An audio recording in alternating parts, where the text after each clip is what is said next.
Welcome to Threads of Enlightenment. We have a wonderful guest, and all of our guests are wonderful. But I've been wanting to talk to Trish for a while, and I saw some of her information as where she is from, and I am excited because I was from there too, the corporate America fun place. So I am looking forward to this conversation as she come and introduce herself to the family. Trish, thank you so much for coming to Threads of Enlightenment.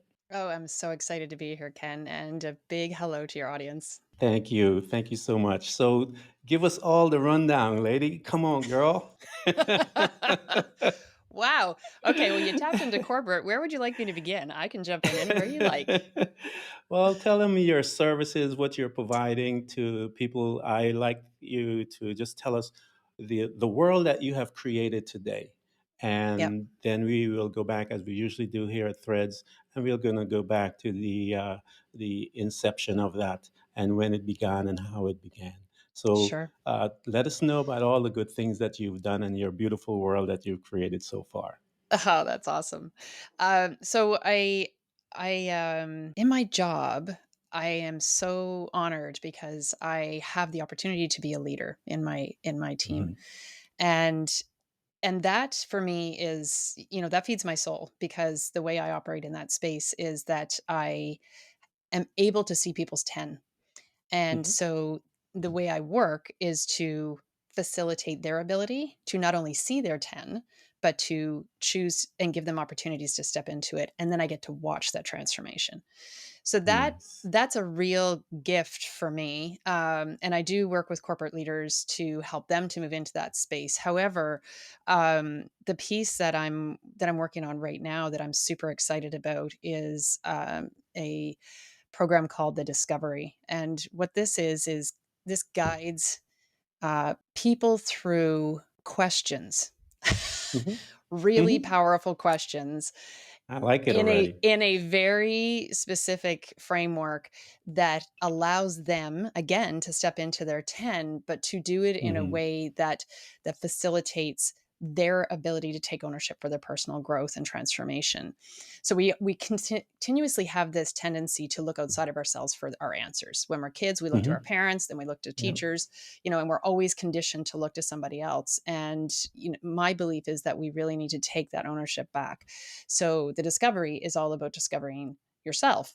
And Mhm. so that's the piece that I'm working on right now. And again, just such a gift as you watch people in that transformation, stepping into their power, taking ownership of their gifts and then shining that light in the world is like, for me, there's really nothing more magical than that.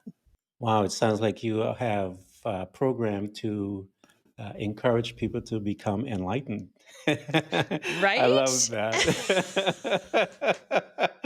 Nailed it. And that's it.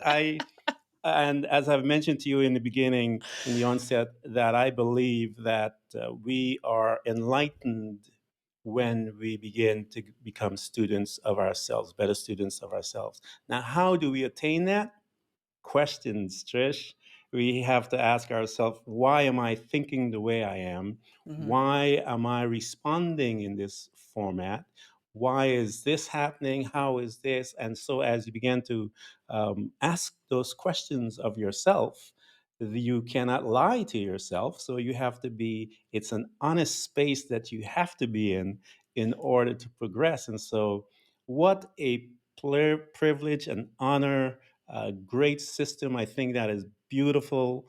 And I am excited to hear such a thing because to have someone actually do that as a, I hate to use the word profession, but as one that is gifted and have been placed in a position, I would say, of this wonderful space to be able to guide. I would say more so of a guide Mhm. than a one of a profession. So beautiful stuff. That is awesome. I tip my hat off to you. That is awesome, Trish. Love it. Thank you. Yeah. So now this is the fun part that we like here at Threads of Enlightenment. So I want to go back, Trish, because I want to know, how did you get to all of this nice stuff? I want to go back to, let's say, when you I know in retrospect, we could look back and we could see as we have gone through life that certain things happened to us. We could recognize breadcrumbs, we could recognize all those things now that we are far from the space that we started. So, what was that, the breadcrumbs? What were the incidents that kind of awaken you now to start this self growth, this path of enlightenment for yourself? Do you what were they? Yeah, I mean, that's an interesting question because oftentimes for people, there's a moment, right? There's a moment in their Mm-hmm. life where that happens for them. Yeah. Um, I've been on this quest since I was a kid. Nice. And I do think that it was, I didn't have a great childhood, and I think that as a result of that, um, it really honed a couple of different capabilities for me. So first and foremost, it honed Mm-hmm. my intuition. Mm-hmm. I got very, very good at reading people, reading people's moods, reading people's, what they were going to do. And Yeah. that, I mean, 90% of my day in corporate is driven by my intuition, 100%. Yeah. Mm-hmm. Um, then the next piece is the desire for escape as a child. Mm-hmm. Um, I ended up doing things that I didn't realize at the time I was doing, but things like astral travel, Yeah. right? Yeah. Uh-huh. Where now I can look back and go, oh, that's what I was doing. At the time, I had no clue. I just knew that it Yeah. was an escape.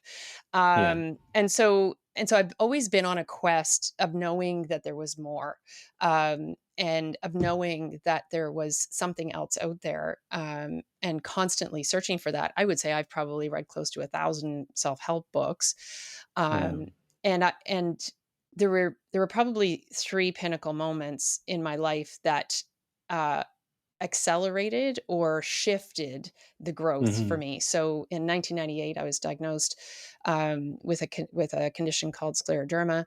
Um, Mm-hmm. and as I sat on the table and they told me the diagnosis, they said, you have, probably maybe 7 years to live. Wow. And, you were going to put you on a Yeah. aggressive round of methotrexate, et cetera, et cetera. And everything in my body said no. So I refused all Mm-hmm. medications and had to go down this Mm-hmm. whole path of discovery in 98. I mean, I helped launch one of the Wow. first internet service providers in Canada, and I can tell you, we didn't have this information on the internet in 98 that we have today. So when you're looking for a natural health road or a spiritual growth road, it wasn't Mm-hmm. available like it is now. So it was a lot of trial and error. It was a lot of, I honestly believe that I came to the recognition that I believe personally that we can set our bodies up for dis-ease through what we Yes. eat, through not taking care of our Yes. physical body. Mm-hmm. How we manifest it, however, I do believe is much more a function when it's not genetic Yeah. of where we are emotionally and spiritually and mentally. And for me, I had a closed heart, and I believe that I manifested that condition, which is very restrictive. Mm-hmm. Literally creates scar tissue inside the body. Um, Wow. I believe that that's what I manifested, and I had to learn to open my heart through that process. So that was Wow. the first big one. Then Mm-hmm. the next one would have been when I channeled the book, the Question Journey. Mm. And here's why I say that, because as I said, I probably read close to 1,000 self-help books, workshops, Mm-hmm. events, whatever.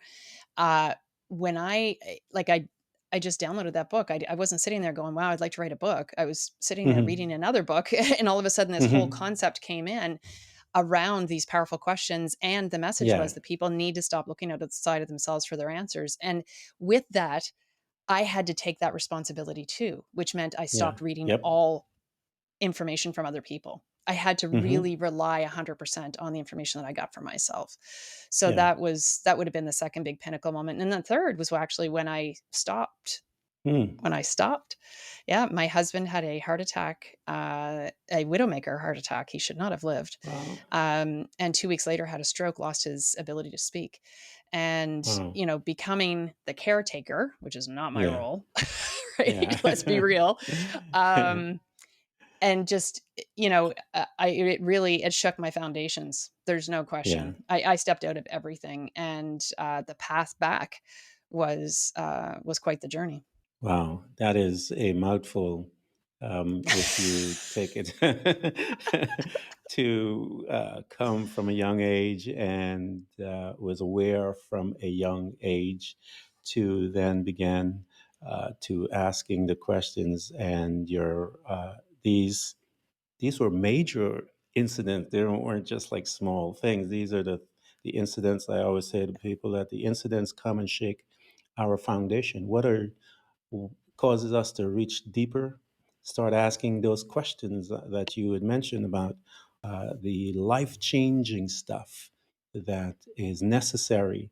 Most of us, Trish, are afraid to ask those questions. And that's why I'm so excited that you have a program to help people identify those questions and begin to ask it because it's a scary place.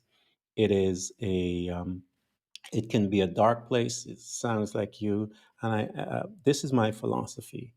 As a Christian brought up in a Christian background, I read in Genesis that creation, it was darkness first. And so I always tell people, don't panic when it's dark.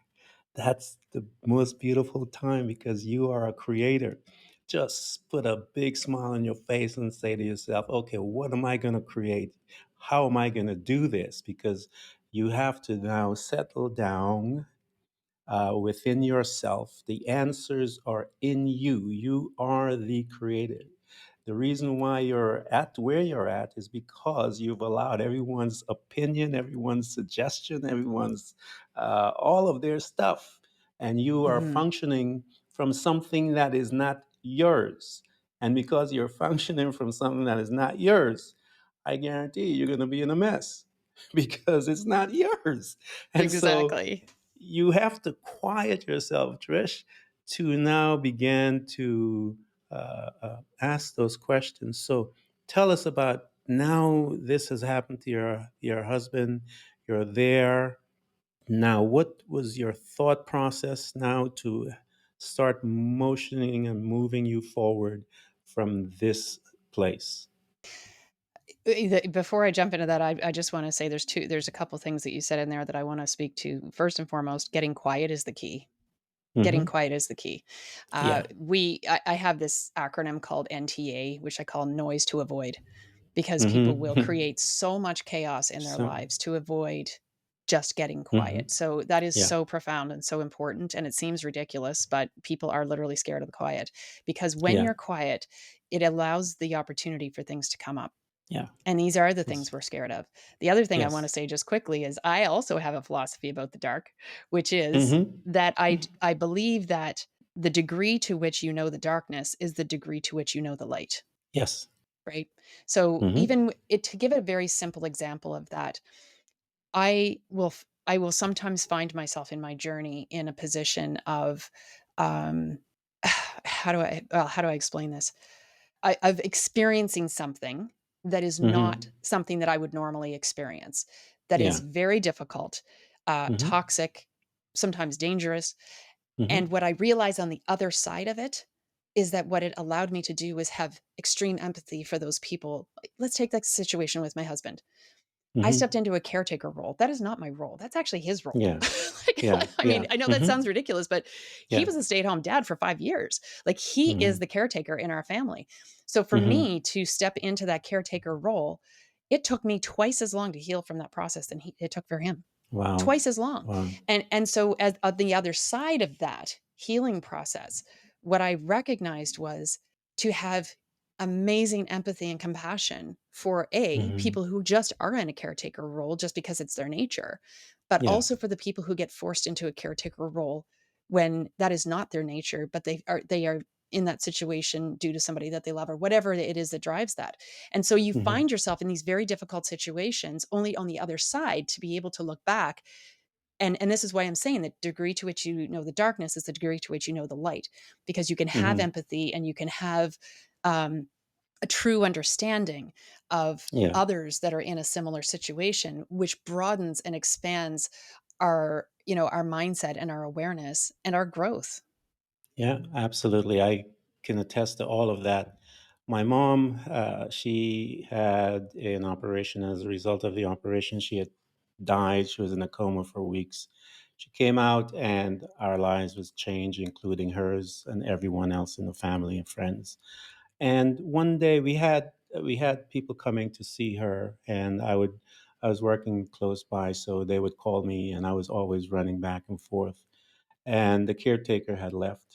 I went to visit my parents, and I'm talking with my parents, and I smelled my mother. And I realized that, wait a minute, I have to change my mother. I remember standing there and um, realizing what I had to do. And I became a caretaker for my mom and my dad. I eventually left work so that I could be there for them. And after this incident took place, and I realized after I was changing my mom, I'm like, wait a minute, my relationship with my mother has changed to a different um, uh, aspect. She was Mm. my best friend. She was the one that I was always run to, and she was there for me. And here I had the roles were turned around, and to me, it I realized what an honor I had, an opportunity to be there for my mom in that fashion. Because guess what, she did the same for me Mhm. years ago when I was a young baby. So it was an honor for me to be there to be a part of her life in that fashion. And so it is when you are placed in that position, it is taxing, it is emotional, it is a fascinating place to be, Mm. and it's honorable, but it's also demanding of your spirit, soul, and body. And you have to learn how to manage that and how to function within that. I've known many people that have lost it right there because it's such a demanding role. But as you mentioned, here you are. We all have scars and different things that manifest to us. What that we have to overcome. What were some of those things, for lack of a better word, we call them demons? What are some of those belief system that you Mm. had that were monsters in your life, in your mind, that caused you to stagnate your growth, that you had to overcome being in that place? And you had mentioned this in my book, Trish. I titled it "Solitude: A Place of Solitude." Yeah. And I show them through different incidents, and I took some examples out of the Bible and from other books, that it was in a place of solitude that Jesus, after he left, he was able to walk on water. And so every time you see miracles about him was after he was in a place of solitude. People are afraid of that. And there's a difference between solitude and lonely. It's totally different things. Yeah. So here you are. What are some of those magnified belief that kept you in a cage that you started to recognize and began to your progress in conquering them or overcoming them? Yeah. I mean, there's a few big ones for me. I started working at 13, and, Hmm. was at that time, which is a very long time ago, let's be real, I was making $20 an hour, which is good money, Wow. right? Now, I Yeah. mean, I only worked part-time, but it doesn't matter. I was making great money. Um, but I was expected in my house to take care of my own bills. Like, I mean, really, I was fed and that was it. If I wanted clothes, if I wanted Hmm. anything else, that became my responsibility. Yeah. I was out of the house at 16, and so there was a lot of my feeling, always feeling like I'm the one who's responsible, right? Hmm. I was always the one who made more money in our relationship.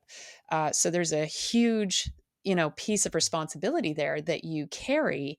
I Yep. do remember, actually, I went to an event one time and I had to climb a telephone pole.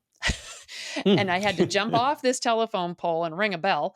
And in the process of doing that, I had to let go of something before I climbed the pole. Yeah. And I remember letting go of my, of feeling that sense of that I was responsible. I remember letting go of Hmm. having to be the leader, right? Wow. And honestly, I felt gutted.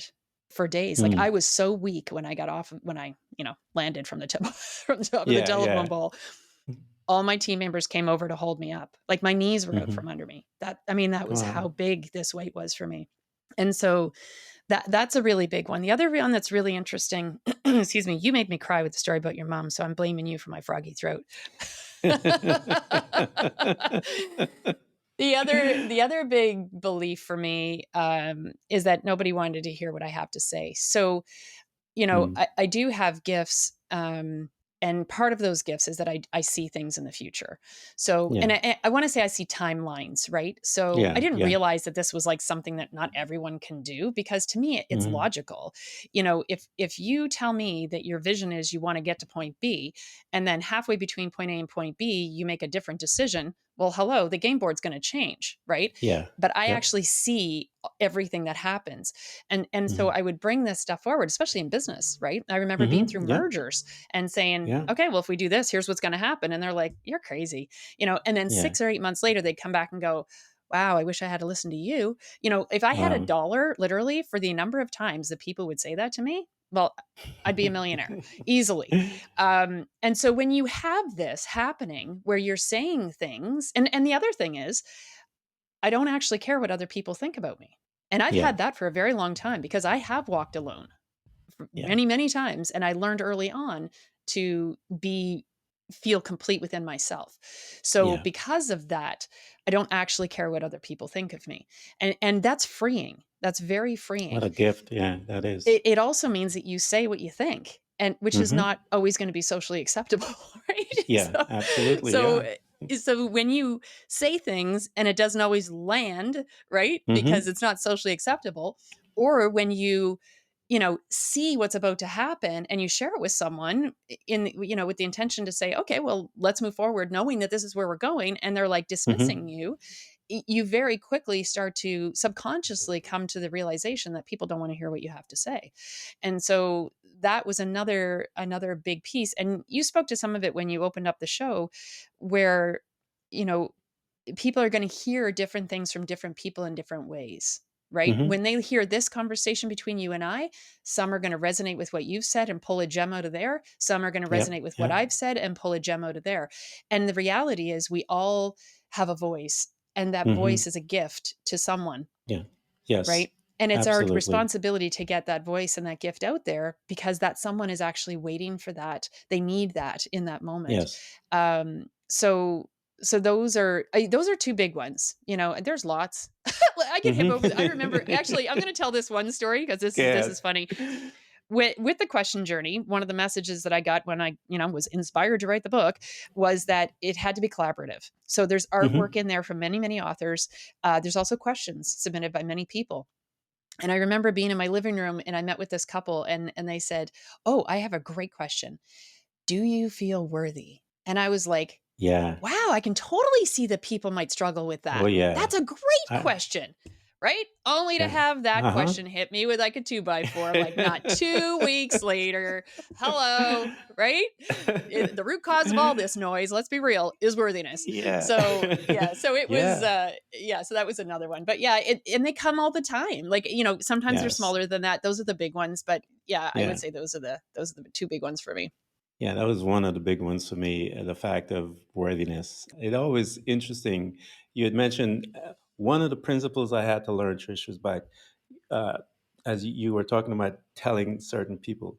There's a story in the Bible where this brother, he had a dream and he went and told his brothers, Joseph, and his dream, and they try to kill him. So there's some people you can't tell your dreams because they're going to try to kill you. But you have to learn how to. That's even something you have to learn, and I had to learn some of those. And that was such a beautiful question that that couple had asked about, because worthiness was one of the things that I had to face. It was, and looking back, I could see it was from an incident that happened in my childhood, and I had to deal with that particular, as they say, trauma. And I believe we're all traumatized in some way or shape or form. And as we deal with it and come out of our trauma, we then are able to reach back to people. I had thought, Trish, to write a book just like that, and I had actually, and that book was questions. I actually wanted to title it "Questions." I was going to ask the questions and just leave pages blank. This is what they are. It Well, is. yeah, and I Yes. had that many years ago with all these questions because as I began my journey, I began to ask those questions, and the concept that I had, the thought that I had was, see, because I didn't do it, you did it. I'm glad you did it, girl, because people need to ask these questions because it is good stuff. You need Yeah. to know who you are. You need to know the why behind your actions. And so here you are, you're beginning to deal with all of these, um, as we say, belief system that have controlled your life, and you began to change them and take control. At what point of your life did you say, I ought to write a book? And how did it come about? What happened? What was that thought process that led up to that? And how did it begin to unfold? Yeah, and you know what? I think back on to when you had your idea. I'd be curious if it was around 2009, because that's when I had mine. It'd Yeah, be it interesting. was, yeah, around there because actually, yes, it was around that time. This is my belief, Trish, about ideas and stuff like that. And if you look at history, you could see that I Mhm. believe when it's time in the global universe, as when it's time for something to be released, I believe personally that it's let loose, Yeah. and the people that are in tune will start going to different places. We see that with the light bulb. We see that with one of Mhm. all of these different things come to place, and whoever takes that idea and give birth to it are Yeah. the ones that accomplish it. Because I believe that when it's ready for, and when mankind needs it, I believe that those thoughts and energy come into the atmosphere, and it's who take it will run with it. So I am so proud of you that you did it. I was a slacker girl. I admitted I'm a slacker. Well, but I love that you said that, right? Because, one of the things that is, that I'm going to speak to here. So, you've mentioned the Christian background that you have. I've had people who, when I say that I've channeled the book, when I use that word channeled, like literally will dismiss the book The because that's the panic, word that yeah. I use. Hmm. So whatever, but what you described is exactly what happened, right? So the Hmm. information is in the ether, right? And Yes, we're all picking up on that information. And it's yes. how, it's what you choose to do with it when it comes in. That information is Yeah. there. So whether it's the word channeled, whether it's the word download, whether it's the word inspired, it doesn't really matter to Doesn't me. matter. Hmm. Yeah. So and that's exactly how it happened for me. I'll tell you the story. I was reading a book by Joe Vitale, something about marketing. I can't remember what it was called, but there was Hmm. one story in that book called Everything Men Know. It was a woman that wrote a book called Everything Men Know About Women. And in my head, Hmm. when I saw that, I was like, oh, this should be interesting. Right. And then Hmm. I go on to read to find out the book is completely empty. There's not a single word in the book anywhere. And she sold like hundreds of thousands of these copies. So I'm sitting downstairs in my house, laughing hysterically, thinking this is the funniest thing ever. And then as I'm sitting there and like I'm laughing, all of a sudden this concept comes in. Hmm. The book's called The Question Journey. It will be Yeah. black and white, which it is. Hmm. It will Hmm. be collaborative. You will Hmm. invite other people into this Yep. experience. Same And, thought. yeah, and it is Hmm. intended for people because the time is coming when they need to learn to stop looking outside of themselves for their Yeah. answers. And literally, I went to bed that night and I wrote on sticky notes all night in the dark. There's only Hmm. 8 pages of text in this book. That's it. And they Wow. were all written on sticky notes overnight that first night. Everything else is exactly what you said. It's a blank page. Well, it's not blank because it's got beautiful artwork Yeah. on it, but it's Hmm. designed to be a journal. Thick Yes. pages, write on it with a Sharpie, the whole 9 yards. And so that's what happened. 9 months later, almost to the day, I Wow. had the launch party for the book. Yeah. Wow, mine was going to call Questions for Life. I wrote it down, but I got so busy with running around all kinds of crazy stuff, Yeah. um, that you, and this is what happens, people. We get busy in our busyness and we miss our Mhm. visitation, our days of visitation. And so sometimes they will never come back. I try to let people know that you have to learn to live in this state of awareness at all times.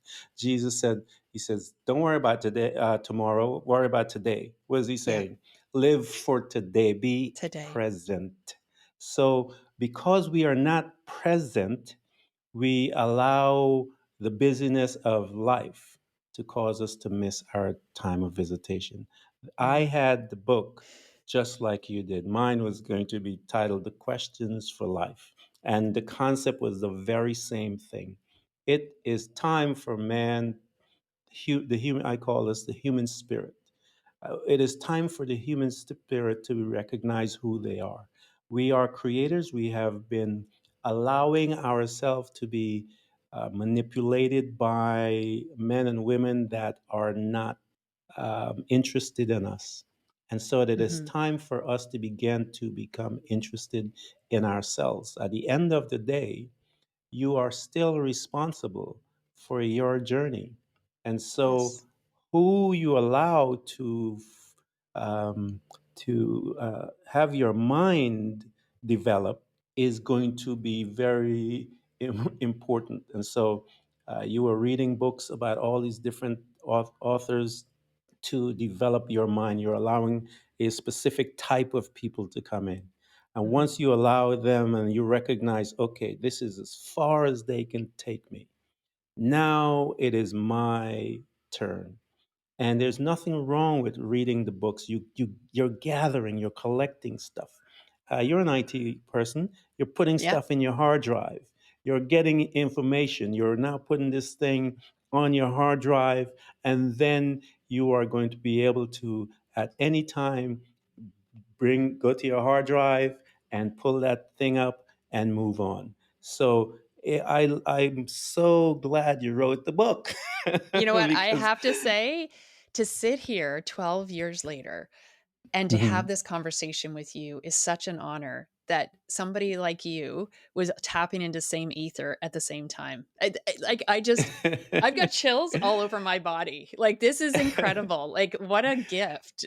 That It is is like, that is literally the amazing. coolest thing ever. Yeah, this is Yeah, crazy. I mean, I actually wrote that down, Trish, That is that so title. cool. I But love it. I was so busy with all the other things that I missed it. But this is the point, though, that Mhm. here it is. When it's time, it is time. Yeah. And so that will find a vessel, whether you downloading, however, what terminology, Yeah. it doesn't matter why, because she was in a space, Trish was in a space where she was quiet. She received the information, but she was quiet. As much as you laughed, your spirit was in a place of quietness to receive that and then began to act on it. And it is important, vitally important, guys.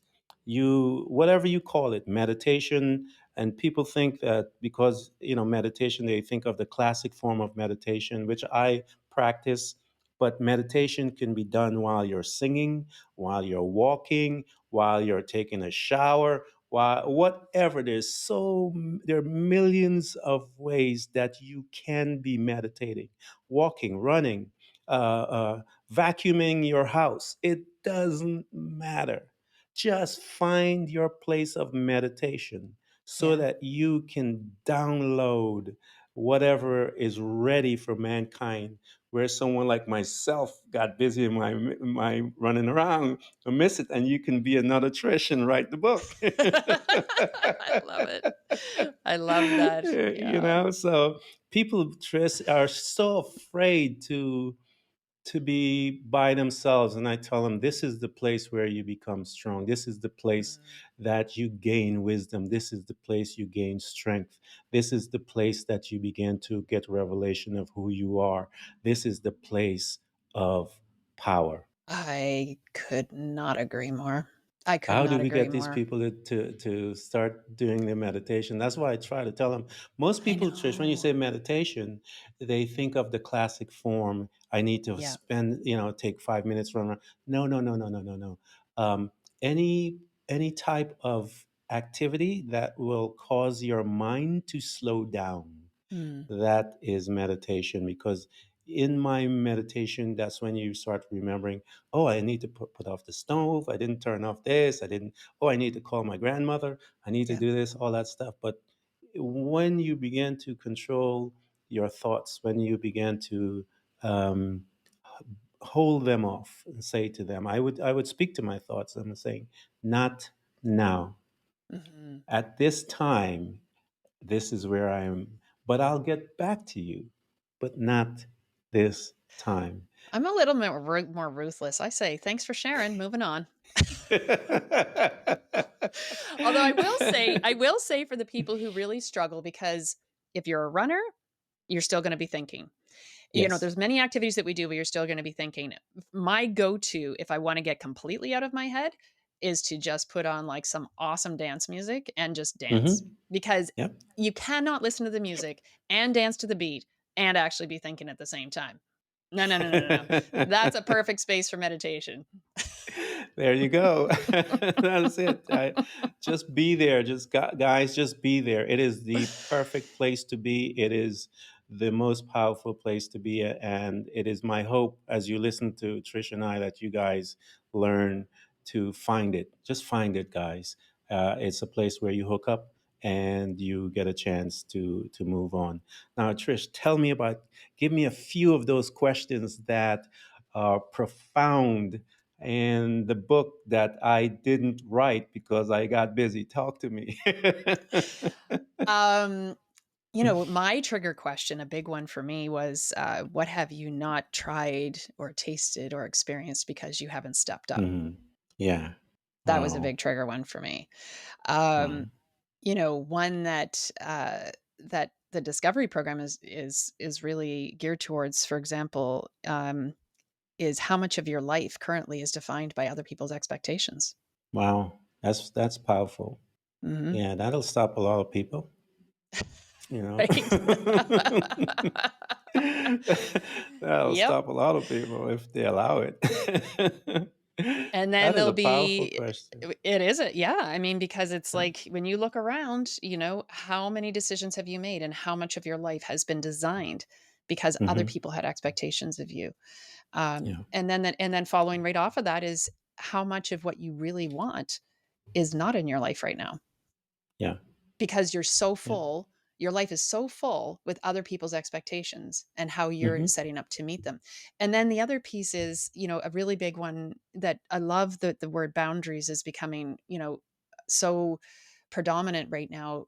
But the issue with boundaries is that people they'll feel guilty putting them in place, and Yep. then they will put them in place, and then someone will cross over the boundary, and then they'll feel Hmm. guilty and even shame sometimes because they've allowed Yeah. that to happen.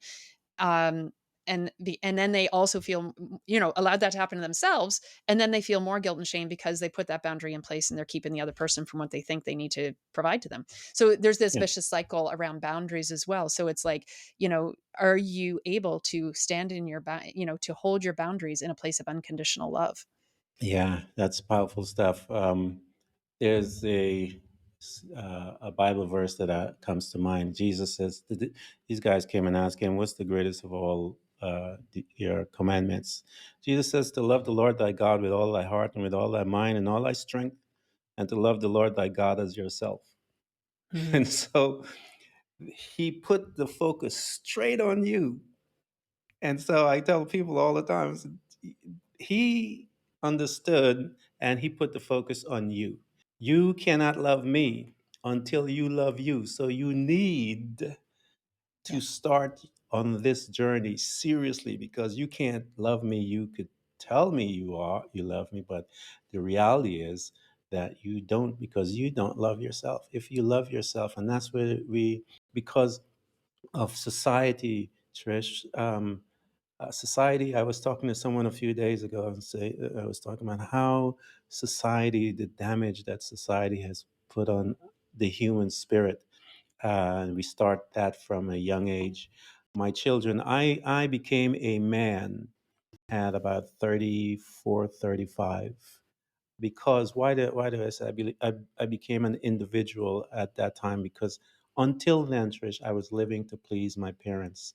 And there was an incident that happened that caused me to recognize that and began to shift it. And I'm the dad of five boys and single dad. I was a single dad. And I remember sitting down. When I got that revelation, I sat those young men down and I said, do not, do not, do not, do not live to please me. I am proud of you as you are. Mm. I am your biggest fan. I I don't mm-mm. Live your life because I want to see. I would say to them, I am a spectator. I want to cheer on. I want to see what you do, gentlemen, so that I can be in the audience screaming my head off.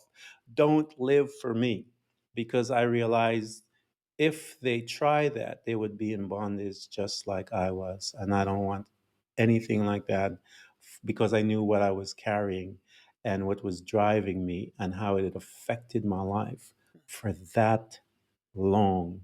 So I tell people, and Trish had mentioned it, you have to now begin to look at yourself. And that book, people, I'm excited, Trish. I cannot tell you how excited I am that that piece of gem, that treasure, has been put together, and people can get their hands on this treasure because it is absolute treasure.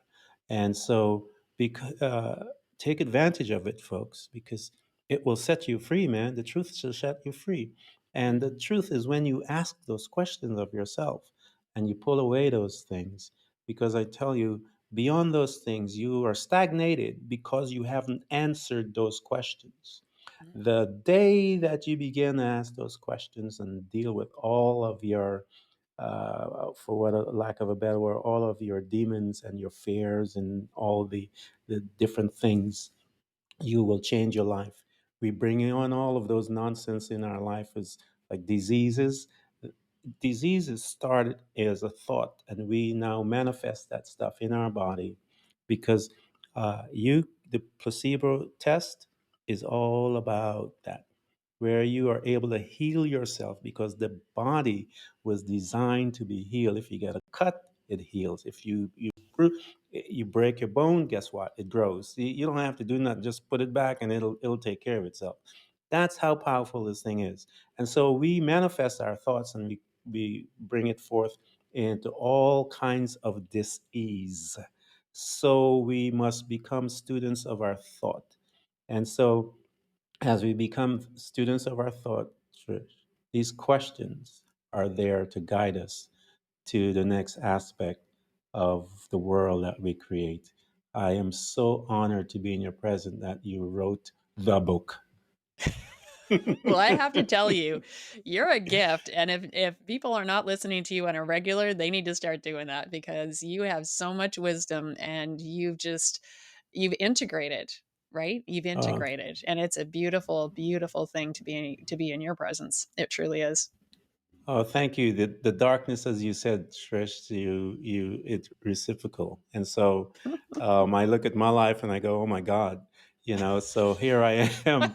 And Right.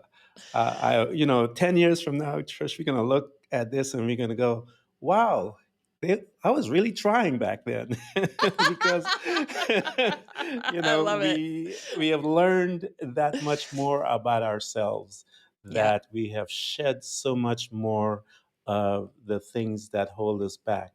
And the reason why I have people talk about what they have accomplished today, Trish, is, as I told you, is to let people know the world that they create. You created that.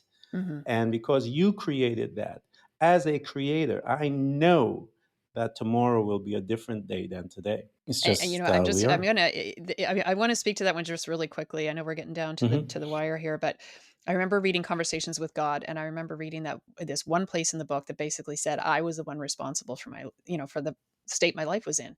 I Mhm. literally remember slamming that book shut, and I couldn't open it for another 6 months. Scared the ever loving crap out of me. But Yeah. but this is the piece, you're after this piece, and the piece is that people are reluctant to take personal accountability and responsibility for themselves. Yes. That's the reluctance. That's it. And I would say to you that if you are currently asking questions of other people, here's what I would say to you. The moment you were able to articulate the question, you already knew the answer. Hmm. Yeah. The only reason you're looking to other people is because you want someone to tell you something other than what you already know to be What you true. want to know. Hmm. Yeah. Because what you know to be Absolutely. true means change. Yeah. Scares the pans off of you. You come out of that.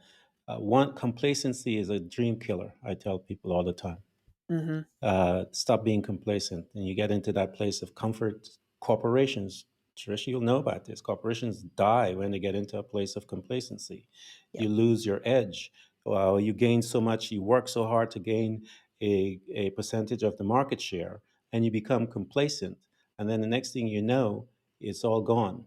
Yep. And we can name companies over companies over companies that have done that, because the younger guy coming behind is hungry, and that big corporation is complacent in customer service, complacent in everything.